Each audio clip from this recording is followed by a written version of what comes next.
The system is rigged and they don't want you to know about it.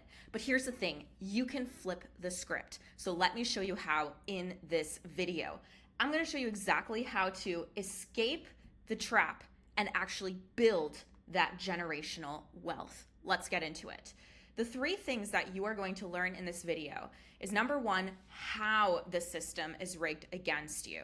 Second, we're going to be talking about the three wealth killers that are holding you back financially and thus your family as well. And then finally, third, we're going to talk about how to flip that script and actually start making some money and building long-term wealth. If that sounds exciting, keep watching. So, why should you listen to me? Well, I've helped 453 millionaires build wealth, manage $600 million, and actually practice what I preach. I became a millionaire at 27 years old. I studied at Harvard. I also studied at MIT, and I'm a CFP professional. I've studied over 11,000 hours, not to mention the 7 years working in the industry. So with that, let's actually get started and dive right in. So first of all, the entire financial system is literally designed to keep you poor. Now, of course, there are ways that you can still build wealth without being trapped in it.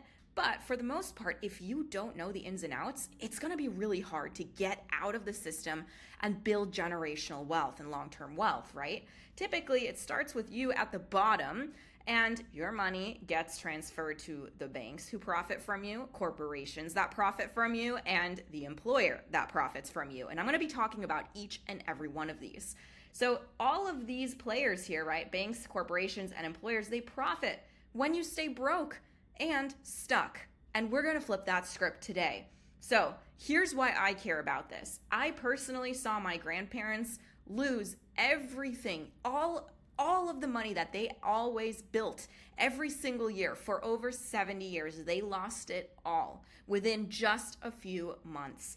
Unfortunately, they didn't do really good financial planning. They didn't really know the ins and outs of the system, and the system took advantage of them. And let's hope that doesn't happen to you. And that's why I'm teaching this. And that's why I really care about it. So what is the whole moral of the story? When you learn how the system works, then you start building that generational wealth for families to come. I'm not saying you need to be an economics expert or get a PhD or anything like that. Just understand the basics and soon things will start coming together and making sense. So with that, let's keep going. The system itself is designed to keep you poor. And by you, I mean the average American who has a 9-to-5 job, if that is you. If not, congratulations, you're already ahead of the curve. And if you're watching this video in order to gain more insight, hopefully this helps break down the concept. Now, what does this mean, how the system is designed to keep you poor? Well, let's think of it like a pyramid here, right? At the top here, at the top of the pyramid, we got the banks, we got the corporations, we got the government.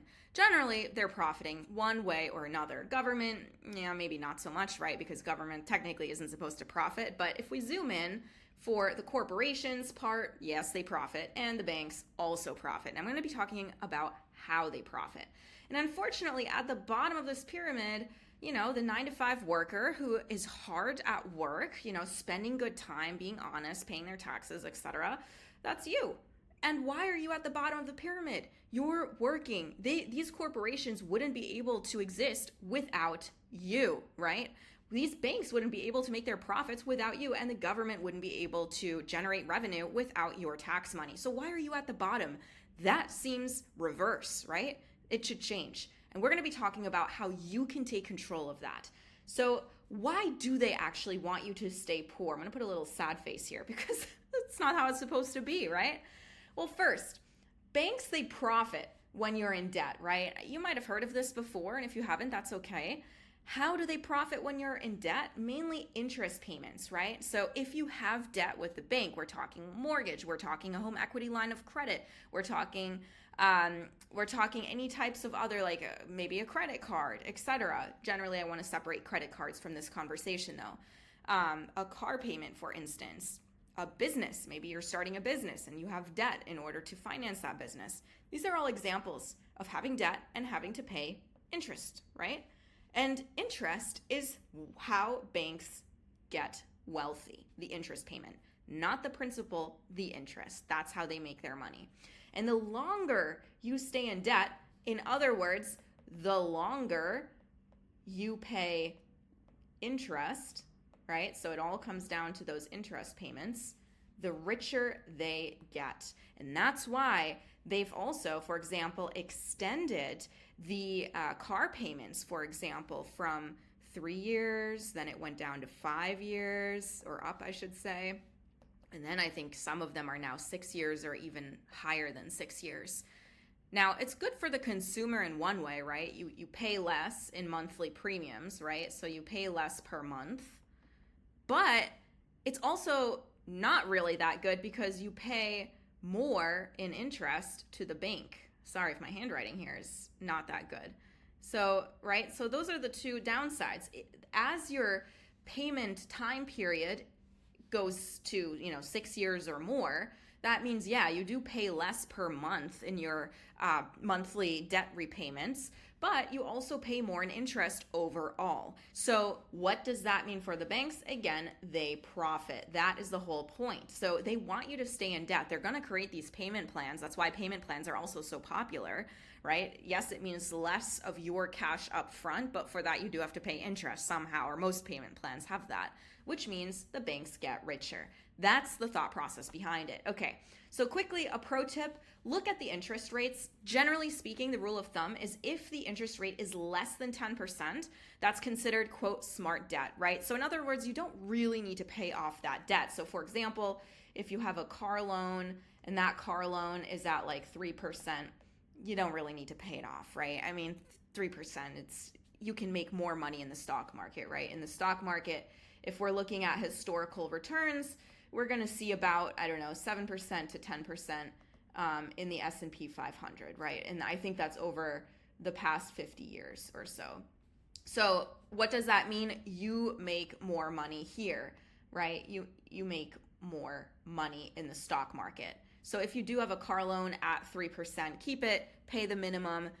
Don't try to pay it off. Why? Because any extra cash that you would have used for this, you're losing out on a potential 7 to 10% in the S&P 500. That's the logic. That's why it is smart debt. Now, bad debt is anything over 10% interest rate, right? So if you have a credit card payment or credit card debt, which we'll get to into a second, that's about 20% or so or higher in most cases, the APY, annual percentage rate. So that's the difference between smart debt and bad debt and why these institutions want to keep you in debt for a longer period of time because they make more money. Moving on, point number 2, corporations profit when you overspend. Have you ever heard of the American culture being the consumer culture? Well, that's literally what this means, right? So focus on marketing, right? So marketing ads, they all say like, you deserve this, you deserve the car, you deserve the house, you deserve the vacation, the trip. Yes, I get it. We all work really hard.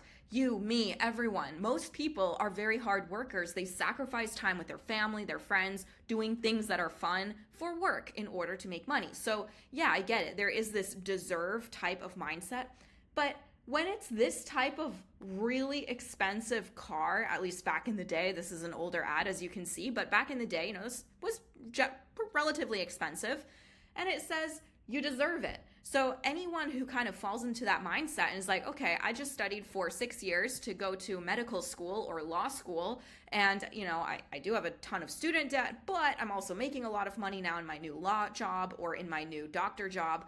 So yeah, I deserve this car. I'm going to pay it all. And I'm going to take on debt. I'm going to take on more debt. That's not exactly the right way to do it, right? That is not how you should be approaching this. And that's why, unfortunately, corporations profit when you overspend. And these marketing ads are trying to make you overspend. Another example here, Mercedes. We're pretty familiar with this brand as well. Again, you deserve every toy you want. No, you don't. You really don't. This is where willpower comes in. This is where delayed gratification, I'm sure many of you have heard of this term, but delayed gratification is when you essentially give up in the short term, right? ST for short term, and you look in the long term. What does this mean? It generally means you invest your money instead of spending it on a depreciating asset like a car, right? Most cars, unless you're a collector, and even then it's questionable, but most cars are depreciating assets. Why would you want to buy a car if you already have a good working one, right? Because you, quote, deserve it. I don't think that makes sense. And that's why a lot of Americans, unfortunately, and people around the world are stuck in this consumer debt trap. All right, credit card debt, another one. Not very fun. I know so many people. In fact, I knew someone, unfortunately, who had $120,000 of credit card debt. That is shocking. Shocking. And unfortunately, she had a job that only, I'm putting it in quotes, relative to her credit card debt, only paid her $50,000 a year. She is never getting out of that credit card debt unless she files for bankruptcy. That is unfortunate, but it happens more than we know. All right, credit card debt.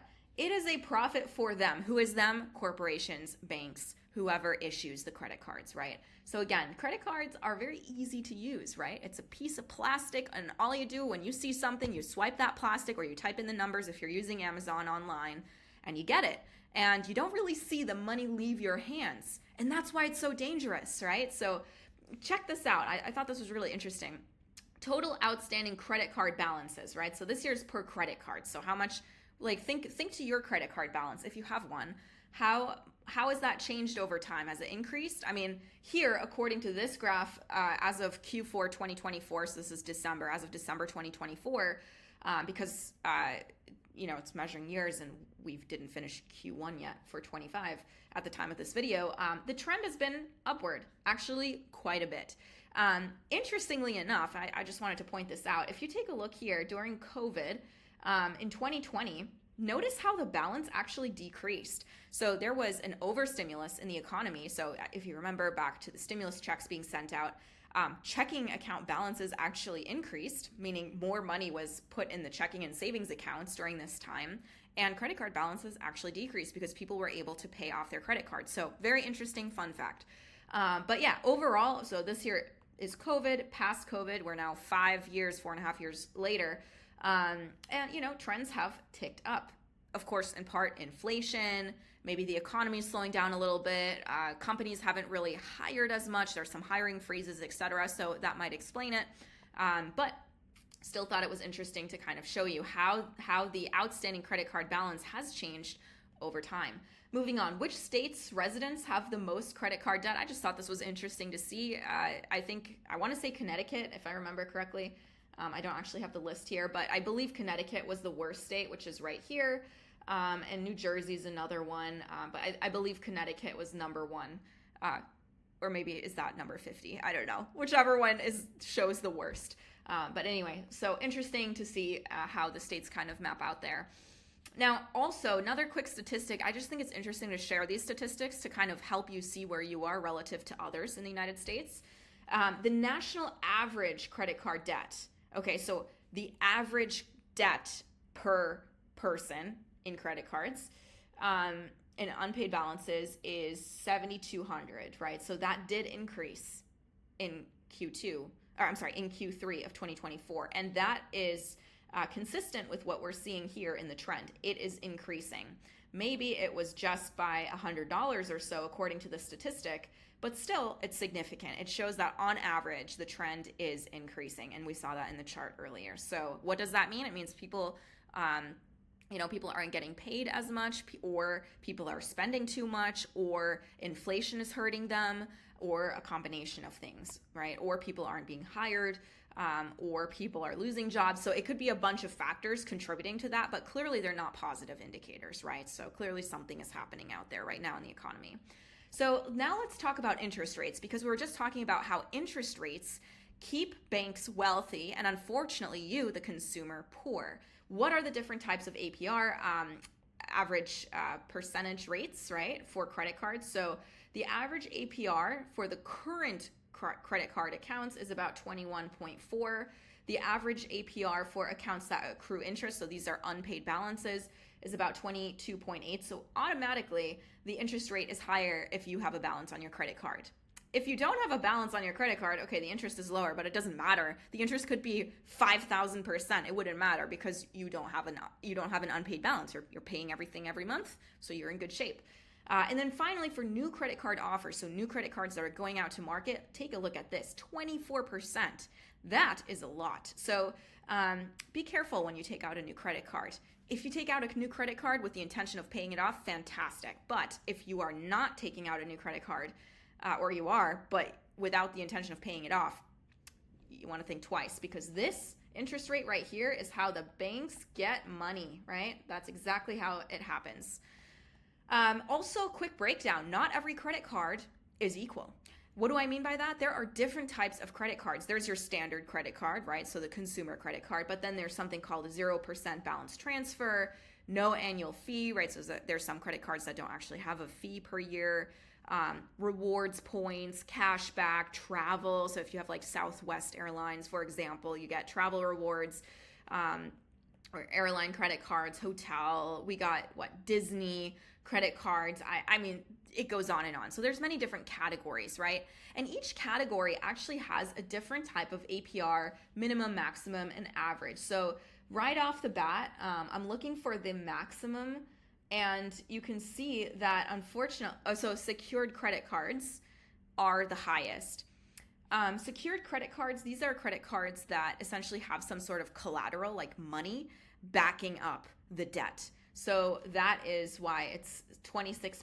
So if you can't use your collateral to pay off the debt, then that's pretty risky. And unfortunately, let me just check here. We're looking at 24.59. I think this one is pretty high as well, airline credit cards. So the average APR is also very high for airline credit cards. Don't ask me why, I'm not sure. But this is just, I think, a very helpful breakdown to see where the APRs are. Regardless, just make sure to pay off your credit card debt. You don't even want to think about the average or whatever type of APR you have. You just want to pay it off and don't make the banks richer. All right, how many Americans are currently delinquent with their credit card payments? Meaning, how many Americans actually are not paying off their credit cards? It's actually not as bad as you think. 3.08% of Americans' total outstanding credit card balances are currently at least 30 days late. There has been an uptick, but it's actually recently it's been going back down. So not terrible, not super alarming, but again, much higher than what it was in like 2020, 2021. But again, during COVID, a lot of folks got those stimulus checks, so there was extra cash to pay off their account, their debt. All right. Employers profit when you feel stuck. If you're broke and you're scared, meaning of like if you have a ton of credit card debt and you need to pay it off, so you're worried, like, how do I make these ends meet? You're probably less likely to quit jobs, right? Or negotiate for a higher salary in case the employer says, listen, you're negotiating with us, we don't want you, next. And you're probably not going to cause any trouble with your employer because you need your job to pay off your credit card debt, to pay off your car loan, to pay off your mortgage, to pay off your student debt, what have you. The point is, employers like it when you are stuck. In fact, I remember my old employer, they kind of asked, like, hey, are you going to buy a car? What's going on? And I mean, they might have just said it to be nice and friendly and initiate conversation. But the more I learned about this, the more I started thinking, like, is there any thought behind that? Like, the more employees have and collect debt, the more likely they're going to be the good type of employee, i.e., they stay where they are and they're not going to change jobs. So just interesting. And then finally, government profits from your taxes, right? That's not really a surprise. But what is a surprise is that W-2 employees, in other words, 9-to-5 workers, they pay the highest taxes. This is called ordinary income taxes, which we'll get into in a moment. And then investors and business owners, they actually pay lower tax rates, typically. Why? Because of something called short-term capital gains, which we'll go into it. Actually, this is wrong. Long-term capital gains, which we'll get into in a second. And then also something called distributions. I might have actually written it down and I might have just gotten ahead of myself. I did write it down. Okay. So ordinary income taxes, this is for W-2 employees. Capital gains taxes, these are pretty low. And I'm going to show you an example, especially if they are long-term capital gains taxes. These are very low. These are helpful for investing, right? So if you invested in the stock market, capital gains taxes will help you out there and save money in taxes.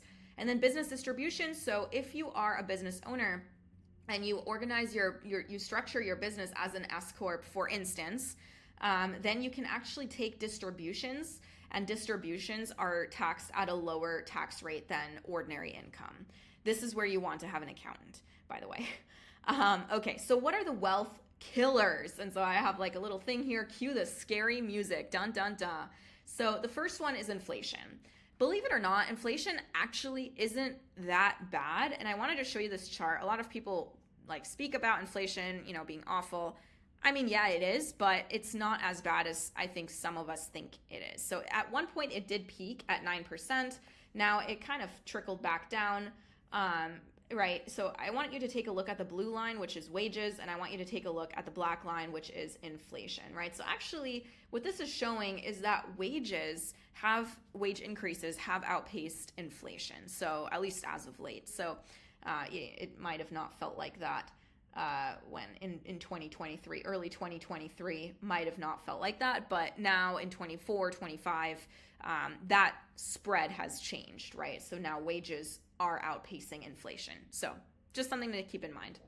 Another thing here, I thought this chart did a good job just showing again inflation in general. So let me just title that for you. Inflation. So as you can see, once again, 9%, that is the peak, and the trend has generally been downward. A reason why inflation was so high was also, again, because of COVID and the stimulus checks, right? There was so much money printed and so much money poured into the economy, which of course helped, right? Like on one hand, unemployment rate bounced right back, checking account balances increased, credit card balances, so the debt on the credit card decreased. So there were certainly a lot of positives there too, but one of the negatives is the 9% the 9% inflation. And that was just, again, because there was so much money pumped into the economy. But that has been coming down lately. Again, you can see here annual inflation rate in the US eased to 2.8% in February 2025 from 3% in January. So it is actually getting better, right? Just wanted to make sure I shared this with you. So what does this mean for you? What does inflation mean for you? I think the key takeaway here is to invest in the stock market. And I got this really cool graph here, which shows that over the last 30 years, as inflation increased, right? So the consumer price index essentially means inflation, right? And I wanted to show you how the stock market, which is in blue, the S&P 500 in this case, as you can see up here, actually increases with inflation. So it actually does well the more inflation you have. So what does that mean for you? Again, it means you should be investing. And here's a quick write-up from the organization I got this chart from. So over the last 30 years, inflation reduced the value of a dollar by 50%, right? So that the purchasing power of a dollar has decreased. However, and here's the cool thing for you, I'm going to write invest here. However, the S&P 500 had an after-inflation gain of 840%. So that means typically the stock market has actually increased with inflation. So what is the best way to protect the purchasing power of your dollar, of your money? It is to invest in the stock market. All right, second, financial blindness. Climbing the corporate ladder, right? So this is for your 9-to-5 job. It will probably keep you stuck and maybe also keep you blind to other opportunities like buying a business, like generating your own side hustle or other things. What is important is that you do need to own assets. Now you can do both. You can still climb the corporate ladder and own your own assets. That's fine. It doesn't have to be exclusive, but just make sure that you work smart, not just hard, meaning the 9-to-5, right? So the 9-to-5 means working harder. Smart means, for example, the 9-to-5 job plus, passive income basically. And so what I have here is a cool screenshot of dividend stocks, right? And so this here is just a screenshot, and it shows, the income here of passive dividend stocks over the last couple of years. This here's over almost 4 decades, right? But the point is, the green line is dividend income. The light green means dividend income, and in this person's case, they're making close to 60, maybe 55K euros per year in passive income, which could be enough for some people to actually live on each year. Now, this might actually be before taxes are taken out. I don't really know. It doesn't really say the screenshot, but that is a consideration to keep in mind, right? Make sure that you factor that in. If taxes are taken out, maybe you need to actually generate more in passive income. But the point is, you do want to make sure that you have your money working for you. You're not just using this corporate ladder to make money, right? Because only one passive income stream, or one income stream in general, like a 9 to 5, is one income stream away from zero. All right, and then the unfair system, aka the tax code. A lot of folks have trouble understanding the tax code. So I just, like, very big picture, I'm not an accountant, so I leave that job to the accountants. But big picture, $100,000 from a job, like a 9 to 5 job, right, is not the same as $100,000 from investments. And again, this comes down to long-term capital gains. And here's an example. This here's for illustrative purposes only. This is not exactly an accurate breakdown. The numbers are not accurate, but visually it tells you what's happening. So let's just focus on the individual side here. The ordinary income, right? This here's what a 9 to 5 job provides, right? So this is the taxes for a 9 to 5, a W-2 worker. You have, so many different tax rates, and the top tax rate is 37%, right? So 37% marginal taxes you have to pay if you make over $510,000 per year. For capital gains, this here is long-term, meaning you hold it over a year. You hold an investment over a year, and if that investment makes money, or let's say you profit from this investment, then take a look. If you make over $510,000 a year, you only pay 20% in taxes. But if you had made over $510,000 in a regular 9 to 5 job, you would have to pay 37% marginal tax rate. So huge difference already. And you don't have to pay anything if you're making, in this case, again, $39,375. Again, the numbers, they're not right, but use this for just visual purposes, like, illustrative purposes. So what this is showing is that the rates, right, for capital gains rates, they're much lower than what ordinary income or W-2 workers have to pay. That is the point of this chart, right? So again, numbers are not accurate, but the point stands. These here are the correct numbers for 2025. So these here are long-term capital gains taxes. Take a look here for 0, 15, and 20%. You'll see the different income brackets here. I'm not going to spend too much time on this. And then this here is ordinary income, right? So this here's ordinary income. And once again, you can see that the top tax rate is 37% versus 20% for capital gains rates. The system favors investors. That's the key takeaway. So how do you flip the script and actually win in the game? There's the answer, which is right here. First, become an investor. Start with less than $100. It doesn't matter. Start investing in stocks, ETFs, maybe even real estate, crowdfunded platforms. 2, leverage the tax code. Open a Roth IRA, 401k, HSA. Watch my previous videos if you want more information on that. Focus on long-term capital gains. In other words, investments that are over a year, right? So you've held them for longer than a year. Build passive income. Start a side hustle, right? So the 3 main categories in side hustles are health, wealth, and relationships.